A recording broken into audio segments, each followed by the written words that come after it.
Muy buenas, ¿cómo les va? Me puse los auriculares al revés. ¿Cómo andan mis amigos? ¿Todos bien? Bueno, este vivo de hoy va a ser distinto, va a ser especial. Ahí entró mi amigo Armand, que fabrica las mejores guitarras del planeta. ¿Cómo está mi amigo Armand? Espero que bien. Bueno, este video, vivo en realidad, va a tener más que ver con una cuestión de que conozcas a alguien que yo considero una persona tremendamente talentosa. Hemos sido amigos desde que éramos chiquitos y es mi compañero de banda. Pero más allá de eso, lo que me interesa es más que nada enterarnos de las cosas que pasan en el centro del universo musical. ¿Ok? Inglaterra es donde han nacido la mayor parte de las cosas que nos gustan, excepto el blues, a pesar de que en Inglaterra se potenció muchísimo con Clapton, Peter Green y toda la maraña que vino ahí. Pero por ahí nos podemos centrar en algunas cosas directamente con nuestro corresponsal directamente desde Londres. Bueno, Eduardo Carví, te voy a contar quién es Eduardo Carví antes de sumarlo a la charla, para que veas.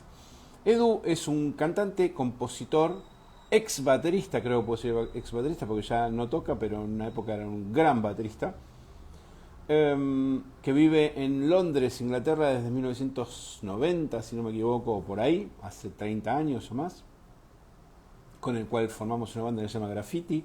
Acabamos de sacar un disco en el 2020 y otro disco este año 2021. Fíjate vos, digo discos, todavía digo discos. Pero lo que me interesa más que nada es charlar con él porque hay un montón de cosas interesantes que tienen que ver con el tema de composición, grabación de voces y al mismo tiempo lo que tiene que ver con conocer lo que pasa en otros lados del mundo con respecto a la música. Por ahí si a vos te interesa mostrar lo que haces en otros lugares o querés saber cómo es la movida en ciertos lugares, está bueno charlar. Así que bueno, voy a sumarlo a Edu a la charla, a ver si lo tengo por acá. Edu, mándame una solicitud de sumarte, si estás. A ver si lo encuentro. No se vayan, no se vayan que lo tengo por acá. Armand, ¿cómo estás, amigazo? Tenemos que hacer un vivo vos y yo, loco. Urgente. Acá lo tengo a Edu, a ver quién puedo sumar, vamos a ver. Acá, vamos a sumarlo a Edu. Ahí está. Invitando a Edu, espero que se sume. Ahí está. Con ustedes. ¿Qué haces? ¿Cómo va? ¿Cómo andamos? Muy bien. Me voy a correr Ah, un poco cerca, ahí está. ahí está, un poco más lejos. ¿Qué hora es en Londres, Inglaterra?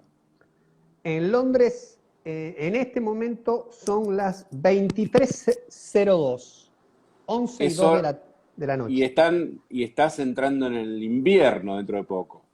No, ya estamos en el invierno, ¿no? Ya estamos en el invierno. Pero entras el 21 de diciembre en el invierno. Sí, pero nos estamos cagando de frío. O sea, ya estamos. Qué ¿No pelotudo. me, no me ves? Bueno, pero siempre se cagan de frío. Ah, no, hay una época que se cagan de No, calor. no, en verano acá hace 35 grados de calor, 38 grados. No es más como antes. Ah, bien. La Y eso, Inglaterra, la Inglaterra el Londres del inspector Clouseau que andaba con el pilotín y la lupa ya no, eso nunca más. y de la nube y la lluvia constante tampoco, ¿no? No, eso es un mito en realidad, porque yo, como bien dijiste, vine acá en 1990 y nunca vi niebla desde entonces. Lo que pasa es que la calefacción de las casas victorianas Claro. a mediados y fines del siglo pasado era a través de agua y todas las casas tienen pequeñas chimeneas y esas chimeneas obviamente emanaban el vapor, ya sea de la calefacción o de los hogares a leña que tenían Ah, las casas. era con turba también, ¿no? El famoso coal. Exacto, Que, entonces claro, y eso despre... Claro. eso era lo que generaba una especie de niebla, pero en realidad tenía que ver con el humo ese, pero nunca vi niebla acá, para nada. Fue una de las cosas Bueno, que me pregunté cuando llegué, dije, ¿y la niebla? No. Che, escúchame, y bueno, y entonces viene una pregunta, ¿hay ingleses? Hay Quedó pocos, alguien. quedan pocos. Porque en una charla previa que hemos tenido en alguna oportunidad, Sí. contabas que Londres, ahí me quiero focalizar ahora durante un rato, que Londres Mm. es una especie de ciudad cosmopolita con gente de todas partes del mundo, es una ciudad, digamos, que une un montón de razas y credos y cuestiones. ¿Nos podés contar un poquito sobre eso? Mirá, vos sabés muy bien que yo viví un tiempo en Estados Unidos, en New York, Ujú. y, bueno, viví en varios lados, pero Siempre cuando me viví... pregunto cómo hice para coincidir en los 2 microsegundos que viviste en Inglaterra, perdón, en Argentina. No, no, al contrario, yo estuve en Argentina gran parte de mi vida, lo que pasa es que a fines de los 80, cuando fue la gran debacle, me fui. Claro, Pero yo ya era un muchacho, ya me afeitaba y todo. claro, me imagino. Este, pero bueno, em, yo siempre pensé que New York, por lo menos hasta donde yo había conocido, era realmente el epicentro del mundo, fundamentalmente por lo de cosmopolita, respondiendo un poco a Ujú. tu pregunta, hasta que llegué acá. Y cuando descubrí esta ciudad, me di cuenta que en realidad el ombligo es acá. Eh, Siempre una fascinación personal, yo creo que cualquier músico, ¿no? Pero yo siempre tuve una fascinación personal con tratar de entender el porqué, que será tal vez motivo para otra pregunta u otra charla, por qué salió tanta gente tan talentosa de un lugar tan pequeño. Claro. Pero volviendo a tu pregunta y terminándola, sí, esta es una ciudad, creo que es la ciudad más cosmopolita, o sea, no he visto en otras partes del mundo tanta gente tan diversa, llámese diversa desde el color de la piel, a las raíces, a la religión, llámalo como quieras, de tantas partes del mundo distintas y tan disímiles, todas juntas conviviendo en perfecta armonía y bueno, como si fuera lo más normal, porque no nos olvidemos que los ingleses obviamente fueron grandes colonizadores de prácticamente todo lo que encontraron a su paso y como consecuencia de ellos ahora tienen gran parte de todas esas generaciones de personas que vienen de esos países precisamente, ¿no es Eso cierto? te iba a preguntar con respecto al tema de la cantidad de razas y cuestiones. ¿Cómo está el tema del racismo No, acá, en acá no, Inglaterra? no, acá nunca hubo. Yo nunca lo presencié, nunca Eso es hubo. particularmente sorprendente, porque viste que en Eso, Estados Unidos es un tema bueno, complicado. pero eso es muy de Estados Unidos. O sea, Estados Unidos siempre tuvo y sigue teniendo esa cuestión racial arraigada y no se la han podido sacar de encima. Y recuerdo en la época inclusive que yo vivía en New York, recuerdo que había calles muy delimitadas en donde vos podías pasar y a partir de la calle que le seguía no podías pasar. Por ejemplo, hasta la calle 98, 99, en Manhattan estaba todo bien, si vos pasabas la 100 estabas en Harlem y no estaba todo bien. Claro. Entonces, al día de hoy, por supuesto, de haber cambiado mucho, yo te estoy hablando de eso en el año 84, para que tengas una idea, pero acá nunca fue así, nunca hubo esa persistente discriminación o demostración, si se quiere, de racismo, porque no solamente que no es tolerado, sino que es una ofensa criminal. Es decir, si vos sos racista o haces un comentario racista para con una persona, aunque esté en el subte o en un colectivo, la policía te lleva preso, así de simple. O sea, es considerado un acto criminal. Bien. Eh, una de las cosas que más me llama la atención de las cosas que vos contás, y quiero contar a la gente, que obviamente yo a Eduardo lo conozco hace 1000 años y hablamos a menudo, pero bueno, te lo quiero poner en perspectiva a vos que no lo conoces, que estás conociéndolo ahora. Em, que nos cuentes con respecto a cuando vos estás en Londres, salís a la calle y te has topado más de una vez con algunas personas particularmente notorias, ¿no? Y de hecho, con lo que vos contabas, son personas que se mueven de una manera bastante amable y o desenvuelta y no andan con 300 guardaespaldas o cosas así. Es como es más relajada es más relajado el ambiente, ¿no? De nuevo, eso es muy americano. El paparazzi, el 400.000 personas o autos o motos siguiendo a un celebrity, entre comillas, Ujú. es muy americano. Es todo parte de un poco del jet set de los americanos que se autoalimentan con un poco con eso, ¿no? Claro. Con la gente famosa, la gente de Hollywood, los músicos, esto, lo otro. Acá no es así. Es decir, tengo muchas anécdotas de gente, de cruzarme con gente, por supuesto, en tantos años, de cruzarme con gente que no esperás cruzarte. De ir ¿Tenés alguna foto de esas, por ejemplo, ahí a la... tengo algunas, otras las tengo, pero las tendría que buscar, pero tengo, porque recuerdo una vez ir caminando por la calle y literalmente llevarme por delante a Dustin Hoffman. Eh, en Kings Road, que es una calle muy importante en un barrio también muy importante de la ciudad que se llama Chelsea, Ujú. y estaba ahí con su esposa de ese momento, supongo, y nada, también entablase una conversación como si fuese el diariero, cualquier persona, o sea, no había nadie alrededor, nunca hubo nadie alrededor, nadie se paró a preguntarle nada, y yo por supuesto me sorprendí porque te vuelvo a repetir, me lo llevé por delante. Recuerdo cruzarme, por ejemplo, tengo varias que son que yo guardo con cariño. Hay un par que guardo con cariño, de las cuales sí tengo una foto. A ver, espera, si te puedo mostrar. Eh, una fue hace bastante, por eso me vas a ver con el pelo de otro color.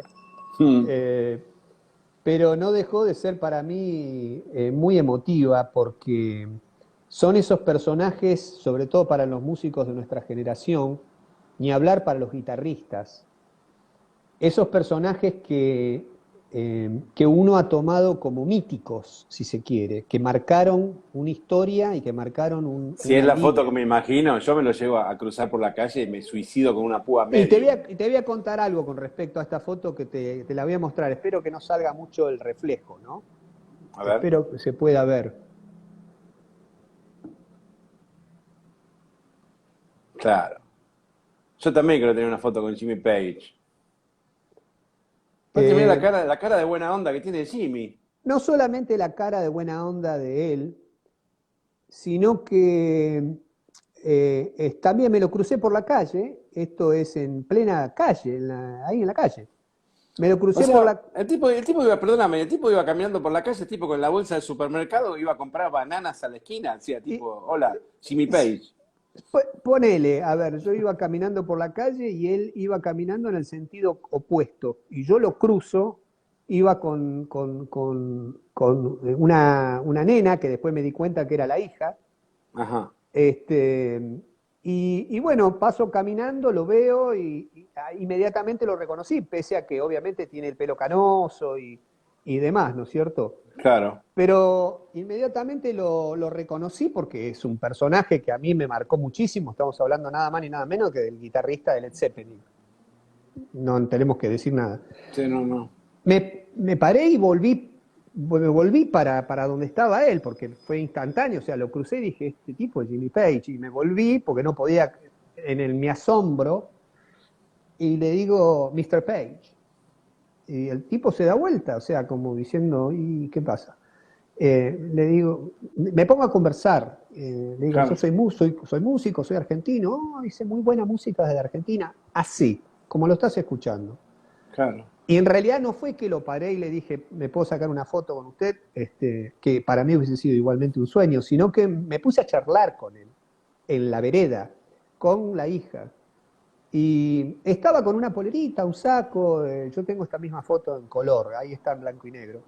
Eh, lo que me sorprendió es la simpleza. El tipo hablaba con una generosidad, con una simpleza, con una humildad, si se quiere. Y yo en un momento, sorprendido y consternado por lo que estaba, por ese momento de minutos, si se quiere, la miro a la hija y le digo a la hija, Your father is a genius. Y ella se reía. Claro, para ella era el papá. Claro. O sea, lo inconmensurable de la figura de un tipo que hizo lo que hizo y marcó la época tuya, mía y demás, y de tantas generaciones, vista desde de los ojos de la hija que para ella era el papá. Ella se reía. Y ella es la que le dice, why don't you take a picture with him? ¿Por qué no te sacas una foto con él? Claro. Él se pone para sacar la foto, y esto también es muy gracioso, y hace la misma cara que hace él en todos los riffs de guitarra que él está tocando, que hace así. Si vos te- Todas las fotos de Jimmy Page, fíjate, Saca la trompita, sí. con la doble SG, con la Les Paul, cuando sea, está siempre así. Y ella le dice, la hija le dice, deja de hacer esa trompa en todas las fotos. Y el padre se saca otra foto más, yo tengo todas las fotos, se saca otra foto más, pero hace esa sonrisa. El tipo es lo más, un divino, pero un divino. Charlamos un ratito más, por supuesto no lo quise molestar porque a mí me daba cosa, y le dije, fue un placer muy grande, usted no se imagina lo que significa para mi generación haberlo conocido, y súper respetuoso, muy bien, con una sonrisa, y se fue, o sea, Claro. así como lo estoy contando. ¿Vos vivís en qué zona de Londres? En Wimbledon. Y por la zona donde vos vivís, o sea, para ubicarnos, digamos, vamos a suponer que, no sé, que la Torre de Londres es el centro, qué sé yo, no sé cuál es el centro La torre, geográfico. eh, El a Palacio de ver, Buckingham. no, el centro, bueno, el Palacio de Buckingham, la Torre de Londres y lo que sería Piccadilly Circus, Ujú. está lo que se considera el centro de la ciudad. La zona, Londres está dividido en números, desde Ajá, lo que sería el microcentro, que es la región número uno, y a medida que se va abriendo el círculo, es la región número dos, número tres, número cuatro y demás. Pero claro. es pura y exclusivamente para orientarse dentro de la ciudad. Pero yo, por ejemplo, desde Wimbledon a Piccadilly Circus o al centro de la ciudad, o si se quiere, si te sirve como referencia a la Torre de Londres, Ujú. estoy a 30 minutos desde donde estoy yo. Es decir, está muy cerca. Londres es una ciudad grande, pero comparada con las dimensiones de la Argentina, es pequeña. Es decir, si entendemos que Inglaterra en general entra 10 veces en el mapa de la Argentina, te das cuenta que las dimensiones son muy distintas. Acá no te olvides que en 2 horas en tren, 2 horas en tren, apareces en París, o en Ámsterdam, o en Bruselas. Claro, Entonces, y desde donde somos nosotros, de Rosario, 2 horas después apareces en San Pedro. claro, Entonces, la diferencia es que es mucho más pequeño, pero hay mucha gente, mucha gente. O sea, en Inglaterra viven 60, 50, 60 millones de personas, muchas de las cuales viven precisamente en Londres, pero las distancias no son tan largas. Entonces, moverse desde Wimbledon hasta el centro de la ciudad son 20 minutos, 30 minutos, depende por supuesto del tráfico, depende si vas en claro. subte, por ahí es un poco menos y demás. Y por la zona donde vos vivís, digamos, allí te lo encontraste cerca de tu casa o sabes si vive cerca de ahí o No, Jimmy Page, sí, no, Jimmy Page vive creo que vive en Cambridge. Jimmy Page vive en Cambridge o en Oxford, donde está la universidad. Bueno, las dos universidades, la de claro, Oxford o la de Cambridge. Vive, que está también, vuelvo a repetir, Oxford desde la ciudad de Londres está a 30 minutos en tren. O sea, muy cerca, media claro. hora, media hora. Y por ahí por tu casa me habías comentado que vivía alguien también, así algún. Ah, sí, sí, sí, muy cerca también vive Roger Taylor, el batería de Queen, con quien tengo varias fotos que vos también has visto. Sí. ¿A Otro Roger Taylor tipo, te lo encontraste por la calle también a Roger o en en el dos lugares supermercado? distintos. Me lo he encontrado, sí, me lo he encontrado comprando cosas y me lo he cruzado por la calle. Y, y siempre también muy amable. De hecho, me reconoció de la vez anterior, porque también habíamos estado hablando de Argentina y ellos se acordaban de las veces que habían ido con Queen a la Claro, Argentina. Vos imaginate que para ellos también es un montón de memorias en la cabeza, o sea, encontrarte con un tipo que te diga yo soy de Argentina, imagínate las memorias y los recuerdos que deben tener de esa famosa época, que fue la época de oro de ellos. Claro. Eh, y muy cerca también de casa vive el que cantaba espera, que ya me había acordado del nombre, en Frankie Goes to Hollywood. Ah, sí, no sé cómo, no me El acuerdo el famoso nombre. el famoso de Relax, Don't Do It. Sí. Bueno, si lo ves ahora no, no lo podés creer. No vas a Pero, relax nada, claro, claro. bueno, el cantante de los Pet Shop Boys, Neil Tennant. Claro, eh, con ese me dijiste que tuviste que no te cayó muy simpático, ni en no, Tennant. eso fue apenas había llegado, también me lo crucé por la calle. Me paré a saludarlo y a mí me resultó un tipo muy serio. Lo mismo me pasó con, por ejemplo, Rod Stewart. Ajá, También me lo he cruzado y me pareció un tipo muy serio. No me saqué fotos, por ejemplo, con Brian May, pero he charlado con él. ajá, Muy amable y sumamente agradable. Vos te das cuenta, aparte, a mí no me gusta perseguir a una persona y pedirle sacarme una foto, tiene que ser algo claro. que se dé en forma natural.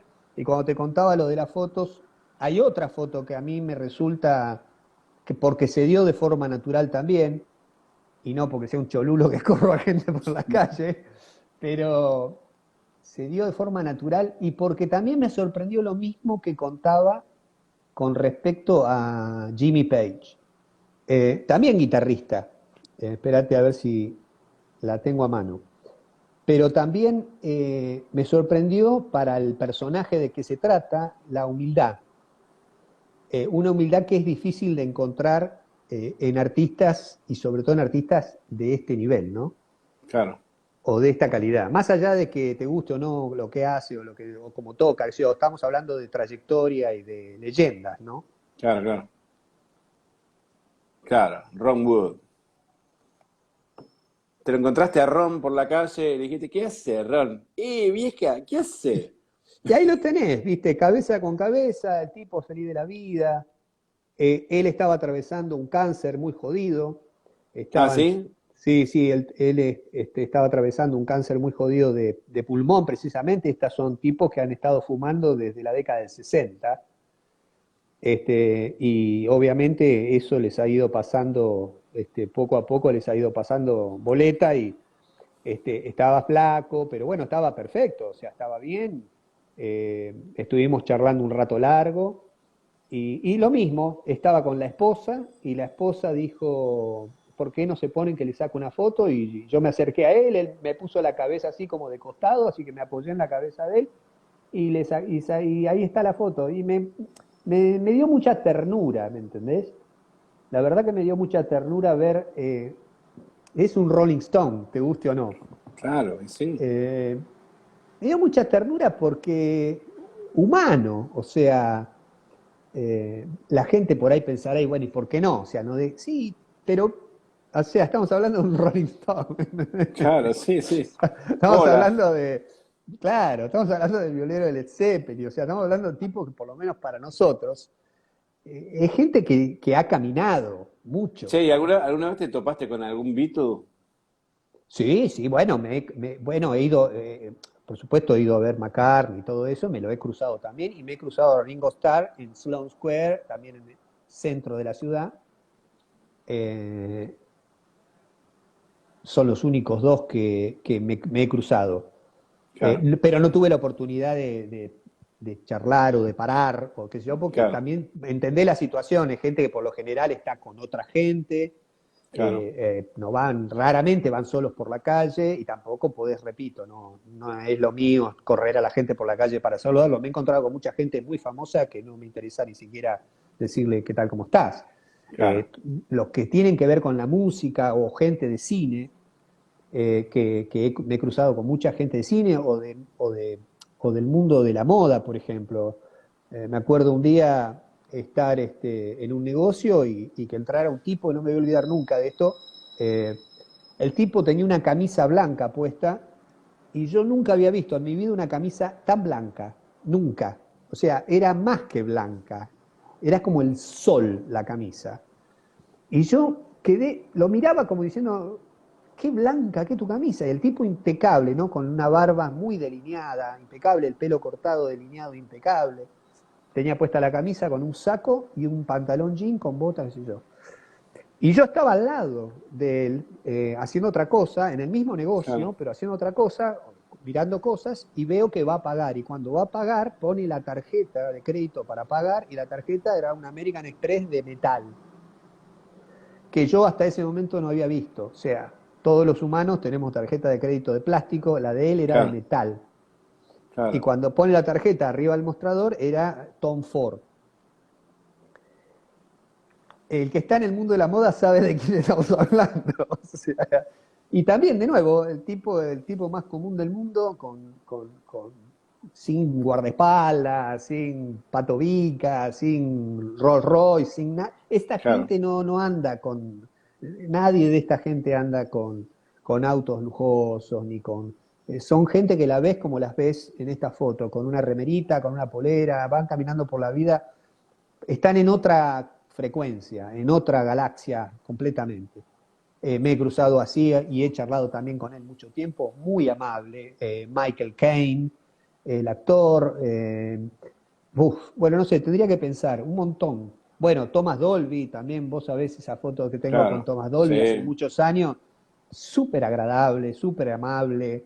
Para nosotros un genio absoluto de la década del 80 y de los 90, un genio total, un Claro. innovador, un tipo que hacía cosas que el resto de la humanidad ni siquiera pensaba. Mucha gente que me gustaría encontrarme y por lo menos decirle algo y charlar un poco, qué sé yo, Claro. Gino Vanelli, esos tipos que uno conoce de la vieja época, Eric Clapton. Eh, Y decime, Edu, Abbey Road habrá sido un millón de veces. ¿Pudiste sí, entrar y ver la parte del control o podrías contarnos un poquito del estudio adentro de la parte técnica de lo que hayas podido ver, del sí. ambiente y todo eso? No entré al estudio, no entré al estudio, podés entrar al estudio, no entré al estudio, la verdad que no sé por qué nunca entré al estudio, porque podés hacer un tour, de hecho, podés agarrar y pedir de hacer un tour y, y entrar al estudio y te hacen ver el estudio 2 sobre todo, que es el estudio donde grababan los Beatles, que es lo que la Ujú. mayoría de la gente quiere ver. Claro, Sí, por supuesto, fui a Abbey Road muchas veces porque viví en una época muy cerca de Abbey Road, literalmente a 10 cuadras. Abbey Road está en un barrio que se llama Maida Vale, eh, y Abbey Road es la calle precisamente donde está el claro, estudio.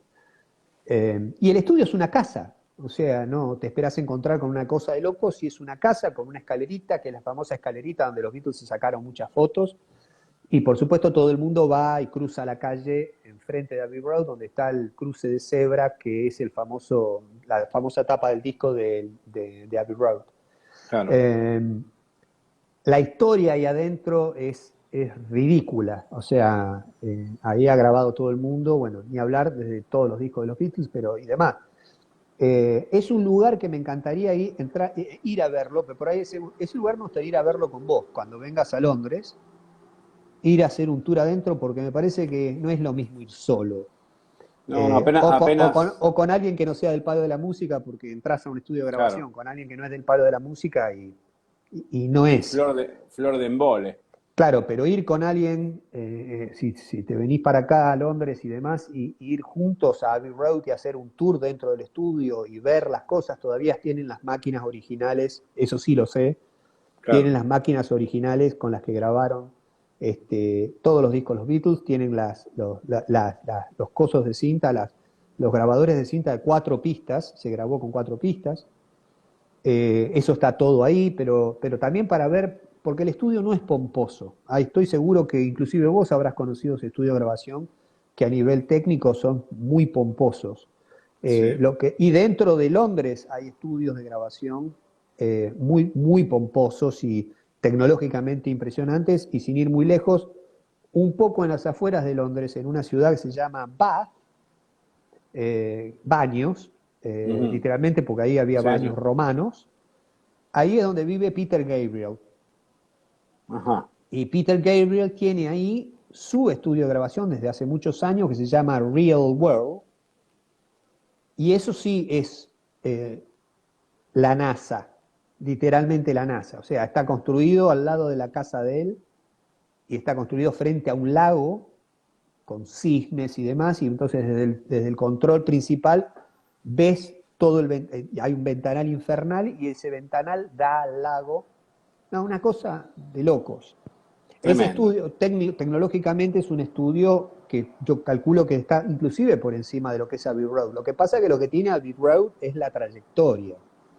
Es la trayectoria, son los Claro, años, los artistas, la la mística de lo que se mística. grabó ahí, Aparte, claro. a ver, es un estudio de puta madre, no vamos a venir a descubrirlo hoy, pero está el estudio que era de George Martin, del técnico de los Beatles, que falleció Claro. hace unos años, que se llama Air Studios, que que está Claro. hecho dentro de una iglesia, que también es impresionante.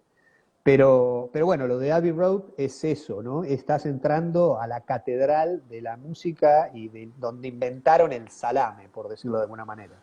Yendo, Edu, ahora específicamente al tema de lo que pasa musicalmente en Sí, Londres. Vos, después de 32 años ya de vivir ahí, sí.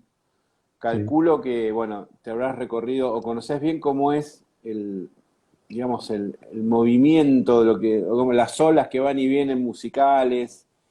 Han pasado montones de estilos diferentes a lo largo de los años, se han puesto de moda, han caído, han subido. Bueno, pero eh, ¿por qué motivo pasa lo que pasa en Inglaterra de que es como que es el centro musical del mundo a nivel creatividad? ¿De dónde surge eso? Siempre fue una cosa que de chico yo no podía entenderlo. O sea, nosotros crecimos escuchando bandas como Deep Purple, como Pink Floyd, bueno, Led Zeppelin, Yes, Genesis, no sé, es infinito. King Crimson.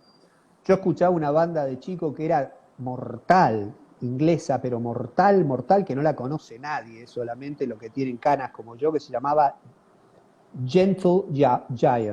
Gentle Giant, claro. Eh, terrible, pero terrible, terrible. Y yo me preguntaba, ¿cómo qué es lo que pasa? Ese fue el motivo, el motor por el cual yo pudiéndome haber ido a España o a Italia o a estos lugares así, dije, yo necesito entender esto.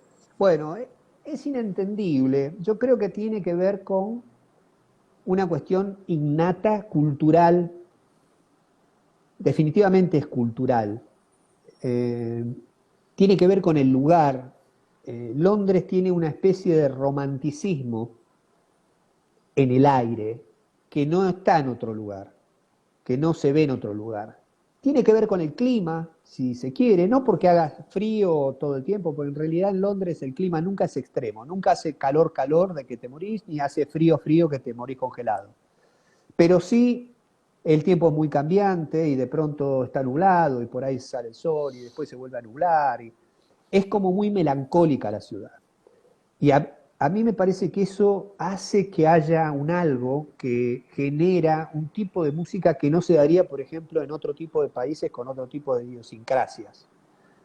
A mí hay un músico solista inglés que me gusta mucho que se llama David Gray. Eh, Hay otro que me gusta también, se llama Ian Brown.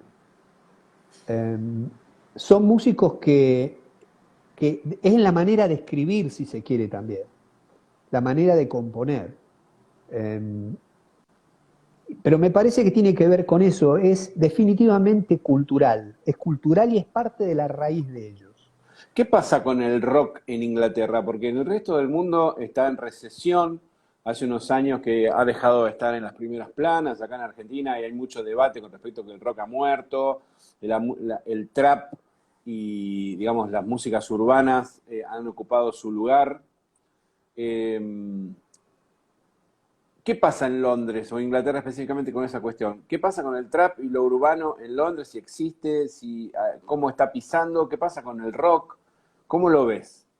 Para, antes de contestarte esa pregunta, ahí estaba leyendo que José, creo que se llama José, escribe, también tuvieron a los Sex Pistols que eran un asco musicalmente. Totalmente, es decir, quiero hacer esa salvedad, gracias José por comentarlo. Más allá de los gustos personales, por supuesto, los Sex Pistols tuvieron que ver con un movimiento eh, que era el movimiento punk de esa época, ¿no? Que fue lo que de alguna manera se superpuso con lo que era el New Romantic o el romanticismo de las bandas de principios de los 80. Pero también hay mucha cosa fea, es decir, que no se confunda lo que estoy diciendo con el hecho de pensar de que cualquier músico, por el hecho de que es inglés, es fantástico. De ninguna manera. Lo que yo quería decir es que los músicos buenos ingleses, los músicos de trayectoria ingleses y los que no son tan conocidos, pero que también son de acá, tienen como un algo de melancolía que tal vez es difícil de explicar. Si vos escuchás inclusive canciones de Genesis o de Phil Collins después como solista, o de Clapton, o de... Fíjate que siempre hay como una cosa recurrente que tiene que ver con eso, ¿no? A diferencia por Claro. ahí de la música americana y lejos de cualquier otra cosa que se componga en cualquier otra parte del mundo.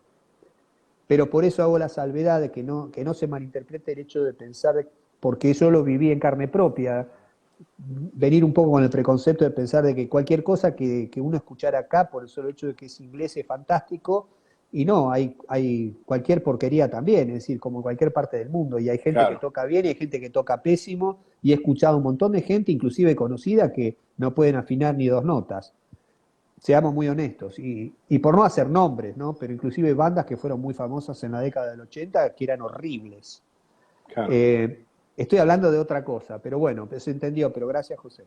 Respondiendo a tu pregunta, el rock como nosotros lo conocemos, tiene por ahí más que ver con los americanos que con los ingleses.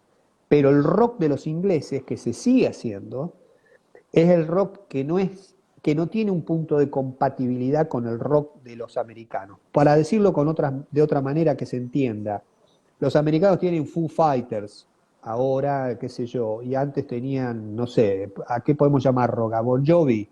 ¿A qué podemos llamar? A, no sé, Nirvana, qué sé yo, sí. Nirvana, bueno, ese tipo de bandas.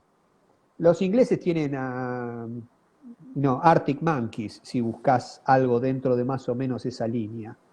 Pero ellos tenían Zeppelin y ellos tienen, o tenían y siguen teniendo Deep Purple y tenían bandas de rock que eran mortales. A ver, Richie Blackmore, guitarrista de rock infernal, y de ahí para adelante, ¿no? Ozzy Osbourne, o buscar lo que se te ocurra, no sé, sobre gusto hay lo que te guste, ¿no?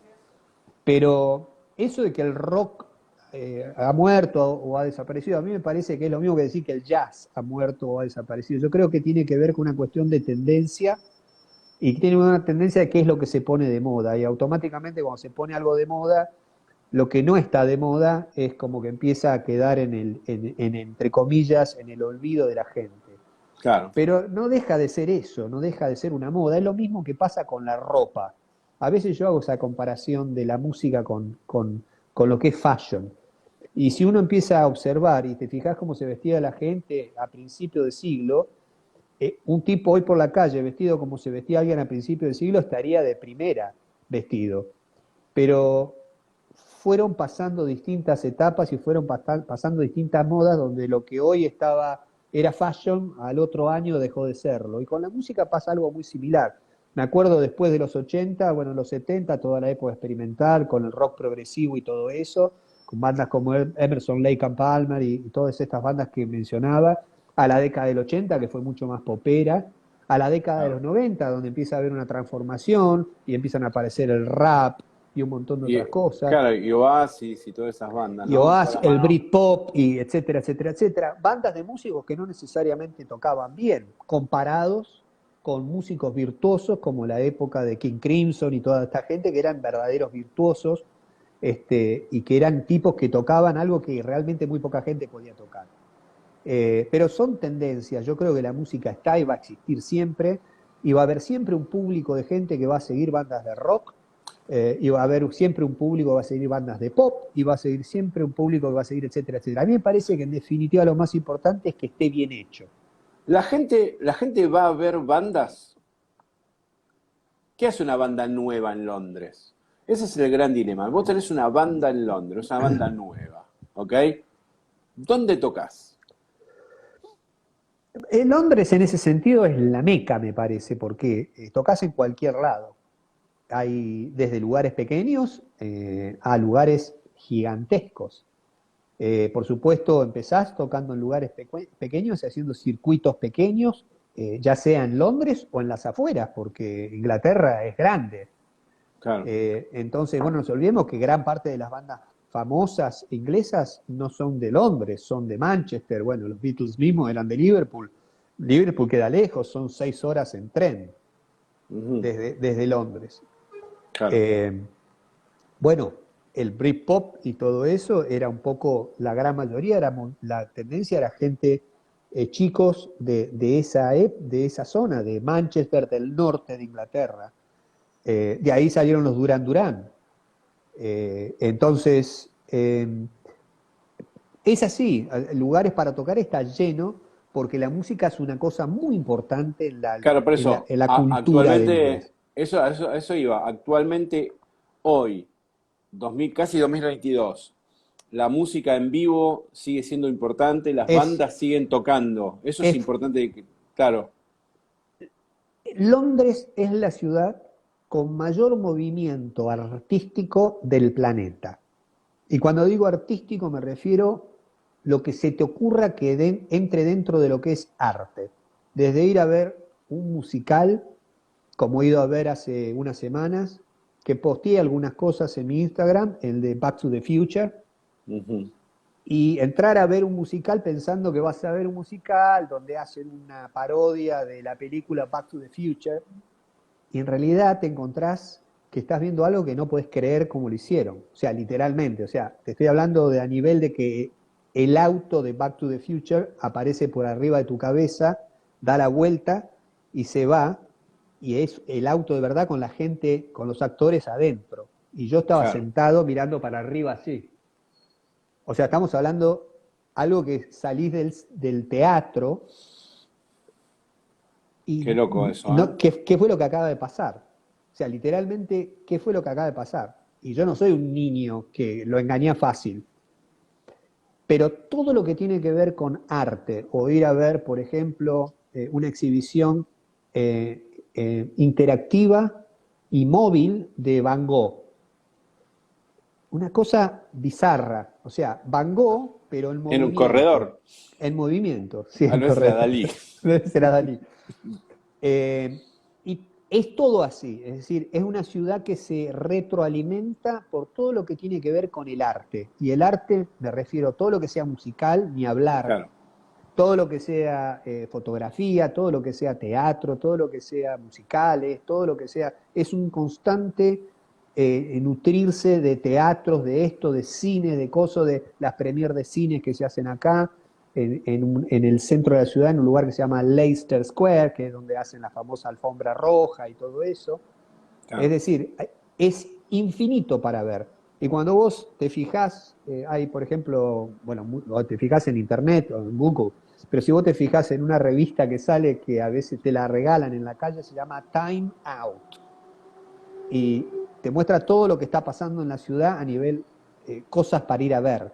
Ujú, Son páginas y páginas y páginas y páginas y páginas. Vos podés comprar ticket hoy para ir a ver un show en octubre del 2022. claro.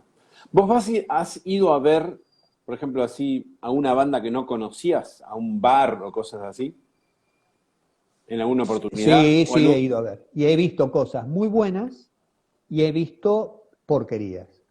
Sí, sí, sí, sí, he ido a ver muchas veces porque en una época también he tocado acá y he estado claro, yo formando parte de gente que estaba tocando antes o después que nosotros. claro, Y vos los ves y había tipos que eran buenísimos y después había tipos que eran horribles.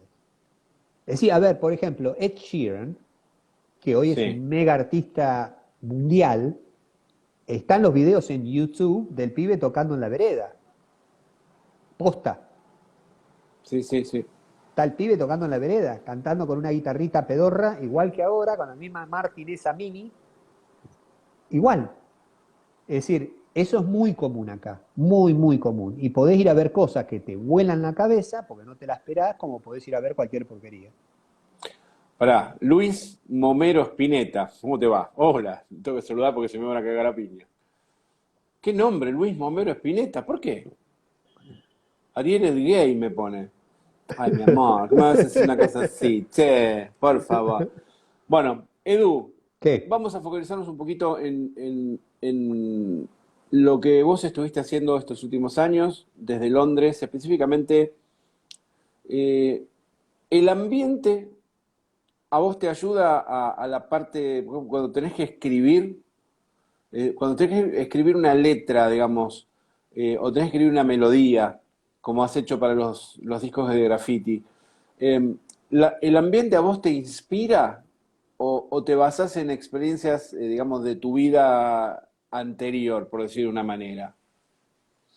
Y yo creo que las dos cosas, porque yo creo, como dije antes, que hay un condicionamiento que tiene que ver con dónde estás. No es lo mismo sentarte a escribir en Río de Janeiro que sentarte a escribir algo en Japón, que sentarte a escribir algo en Londres. Hay un condicionamiento que sí tiene que ver con el entorno en el que estás, con todo, ¿no? Claro, Con el idioma, con el clima, con la gente. No es lo mismo estar en un lugar donde estás rodeado de gente coterránea a estar en un lugar donde estás rodeado de gente de cualquier parte del mundo. Eso ya te da otro tipo de perspectiva de las cosas, porque estás viendo gente que no estás acostumbrado a ver si estás, por ejemplo, en Argentina y ves argentinos, por decirlo de alguna manera para que se entienda. Pero también tiene que ver, porque es inevitable, escribir sobre las cosas que vos ves y sobre las cosas que te pasan, por lo menos yo, porque no se puede generalizar, hay artistas que han sido famosos por escribir muy poéticamente y describir las cosas sin describirlas, o escribirlas desde un lado poético que inclusive hasta es incomprensible para la mayoría, y un buen ejemplo es claro, Spinetta. Spinetta era sumamente metafórico para escribir, claro. y escribía permanentemente con metáforas. Muchacha, ojo de papel, o sea, cuando vos analizás las letras, ahí va el Capitán Beto por el espacio, es decir, Claro. escribía sobre cosas que él imaginaba en su cabeza, pero que en realidad es difícil incorporarlas a la vida de uno, porque ¿quién carajo es el Capitán Beto? ¿Entendés? Pero con la genialidad de Spinetta, por supuesto.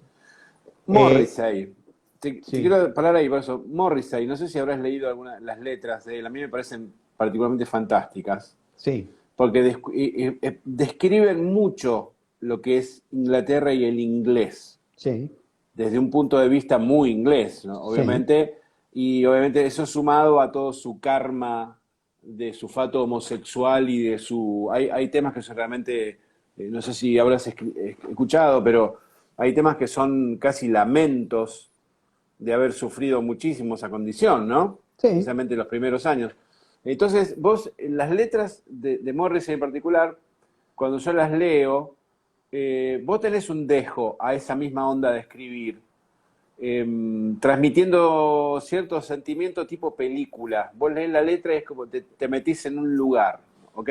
Entonces, a eso voy la pregunta. Yo leo una letra de Morrissey y leo una tuya que me parece que es el mismo estilo que yo te conozco y sé que no sos muy seguidor de Morrissey, o sea que tampoco sé que no lo vas a andar copiando, ni mucho menos.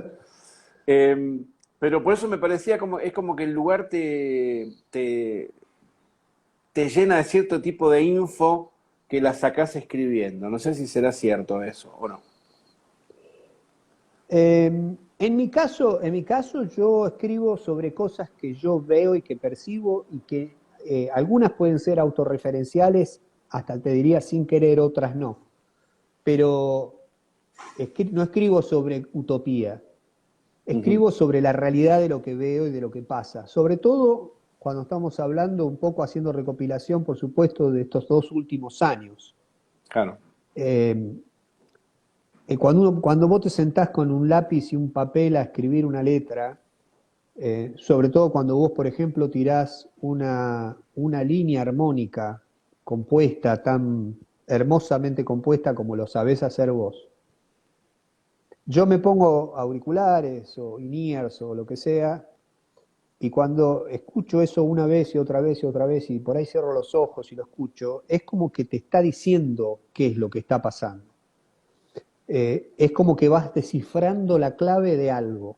Vos, al pasar la parte armónica y musical, los acordes y la cadencia de los acordes, sin querer y sin saber, estás pasándome a mí un código, estás pasándome a mí un password, que cuando yo lo escucho empieza a acomodarse. Es como el cubito de los colores, ¿viste? ¿Te acordás?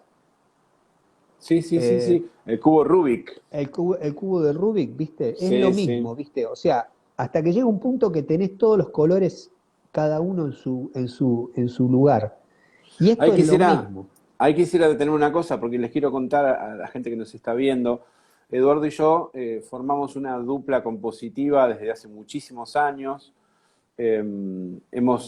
Si quieren escuchar, quieren ir a Spotify o Apple Music o inclusive a YouTube a buscar los últimos discos de Graffiti, los últimos álbums.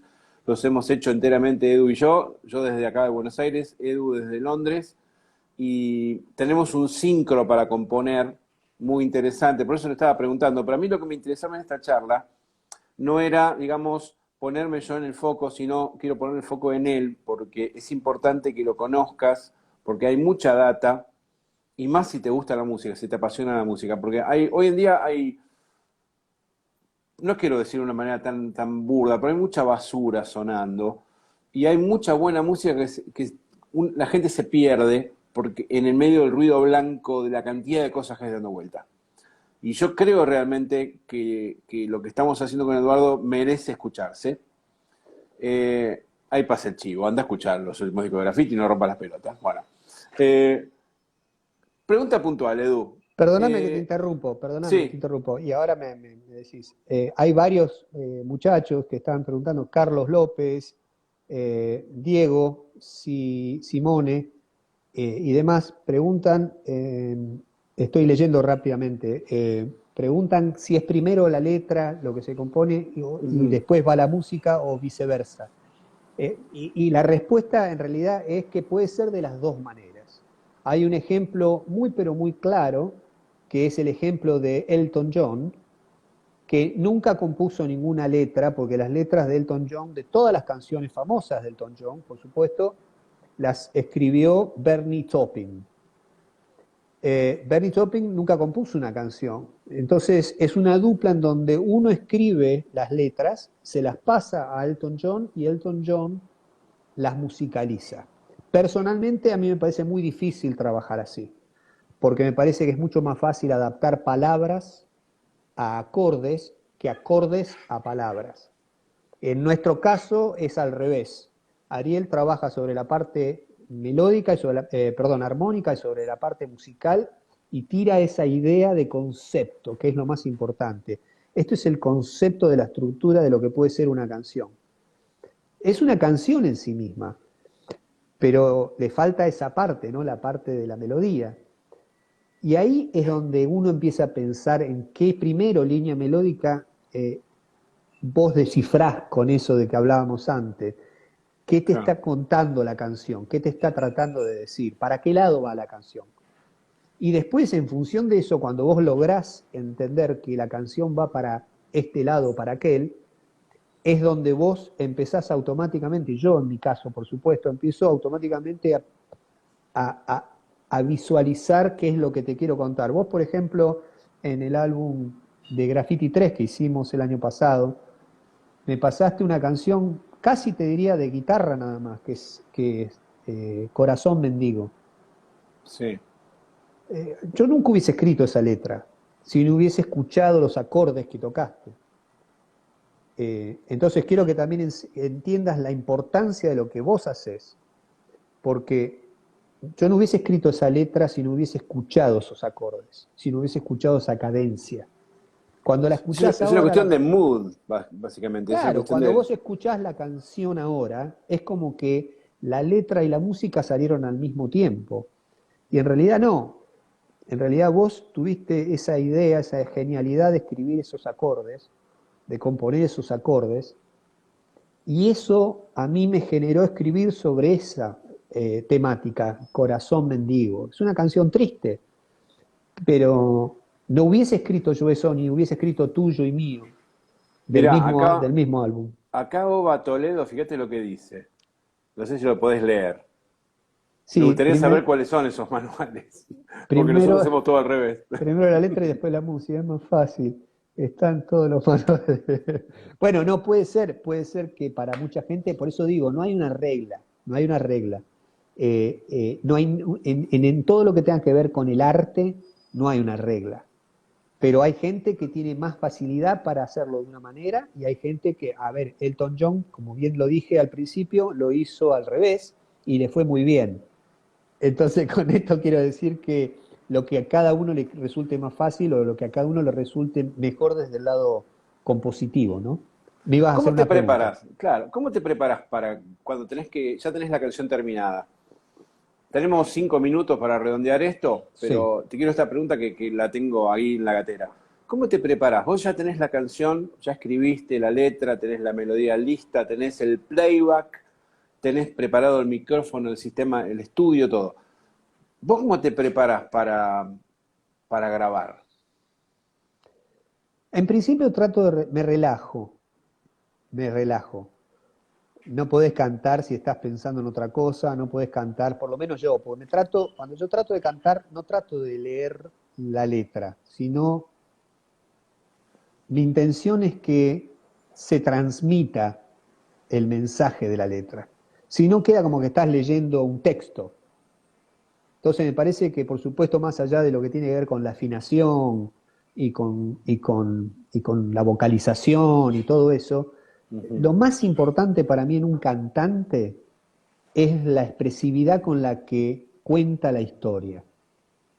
Después podemos discutir que hay cantantes que cantan de la puta madre y tienen un registro vocal de la puta madre, etcétera, etcétera, etcétera.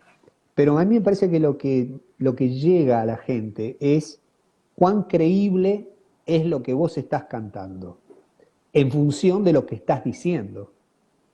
¿Vos Sobre te todo, crees, por eso, vos te crees tus propias letras? no, si no me las creyera no las podría cantar. Por eso me resulta sumamente difícil cantar canciones de otros, Claro. porque te tenés que creer la realidad de alguien que no sos vos. En cambio, cuando vos escribiste la letra, vos estás cantando algo que vos sentís.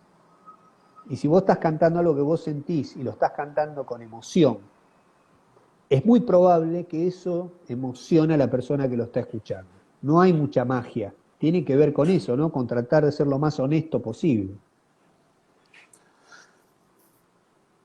Muchas veces me pasa, bueno, desde mi punto de vista de recibir, Eduardo graba las voces allá en Londres, donde está ahora, graba, no sé, 6 tracks y me manda 6 pistas de voces, donde yo después acá en Argentina las cargo en el multipista y voy seleccionando. Y sorprendentemente, generalmente, salvo que él intencionalmente haya cantado algo con otra onda, suelen ser tracks muy, muy similares, muy parejos. De hecho, eh, a veces hasta llego a sumar 2 o 3 tracks para darle más bordura a la voz. Y es muy parejo la intención, eso quiero decir. No hay una intención como despareja. La letra dice tal cosa y cuando dice tal palabra le pones cierta intención. Y cuando va hacia otro lado le pones cierta otra intención. Pero se nota que no está al azar, que es como que la intención está pensada que va a ir ahí. Entonces, esa era la pregunta para los chicos que son cantantes, que están escuchando y que están viendo esto, o que son productores o que graban a los cantantes de su banda, cómo guiarlos para poder lograr mejor posible del cantante cuando va a meter su track. ¿Algún tip con respecto a cómo desarrollar el tema de la intención para que sea consistente? El tip es lo que dije antes, es decir, sentí lo que estás cantando. no estés tan pendiente del sonido, no estés tan pendiente de la métrica, no estés tan pendiente de tu propia voz, no estés tan pendiente de... Trata de meterte dentro del cuento, dentro de la historia que estás contando, porque es lo que lo hace creíble. Es como cuando un actor está diciendo una parte en una película de guerra. No estás diciendo una parte, estás en la guerra, estás en una situación romántica y bueno, tenés 50 personas que te estás mirando, pero estás en una Claro. situación, o sea, tiene que ser creíble lo que decís. Y cantando es lo mismo. Eh, la intención esa en esas determinadas palabras tienen que ver porque la palabra esa tiene un peso emocional. Entonces, una frase se puede leer de mil maneras, pero si la lees de una manera que es abstracta a la emoción, es como si la estuviese leyendo alguien que está pasando una noticia. Y en realidad lo que estás contando es algo que a la gente, en el mejor de los casos, le va a tocar una fibra íntima muy, muy particular. Depende del tipo de canción. Por supuesto, ayuda mucho el ritmo, etcétera, etcétera, pero tiene mucho que ver la forma de interpretar la canción y para eso es muy importante que te creas lo que estás cantando y que lo hagas con pasión, porque es lo único que logra transmitirse cuando una persona que no te conoce escucha la canción, se pone un auricular y escucha lo que cantó otra persona y empieza a interpretar lo que esa persona quiso contar con las palabras que eligió para escribir, ¿no? Claro. Bueno, Edu, realmente ahora en Londres calculo que ya es Medianoche, jueves. Ya es sí, jueves ya, sí, ¿no? sí, sí, sí. Eh, realmente ha sido un verdadero placer porque he podido hacerte una entrevista como me hubiese gustado que te hubiesen hecho muchas de las personas que te hicieron entrevistas. Pero bueno, viste, es al pedo. Si no lo obtenemos de otro lado, tenemos que hacer nosotros. Tenés una nueva profesión. Sí, totalmente. Así que bueno, este video, para los que todos están acá, va a quedar acá en mi Instagram. Lo voy a replicar en Instagram de Graffiti, @graffitioficial. Vayan a seguirnos allá. Y en YouTube también. Y si Edo lo sube en el suyo también. Eh, Sí. hay mucha info interesante. Y los invito a que escuchen. ¿No, Edu? Dale, Te dejo el dale. cierre a vos y nos vemos. Nada, les mando un abrazo grande a todos, cuídense mucho, si Dios quiere nos vamos a ver pronto, abril, mayo del año que viene, tratar de presentar el material que compusimos el año pasado junto con Ariel y este año y todo lo que venga nuevo. Y eso, sean honestos y vivan lo que hagan con mucha pasión. Gracias, Edu. Chao.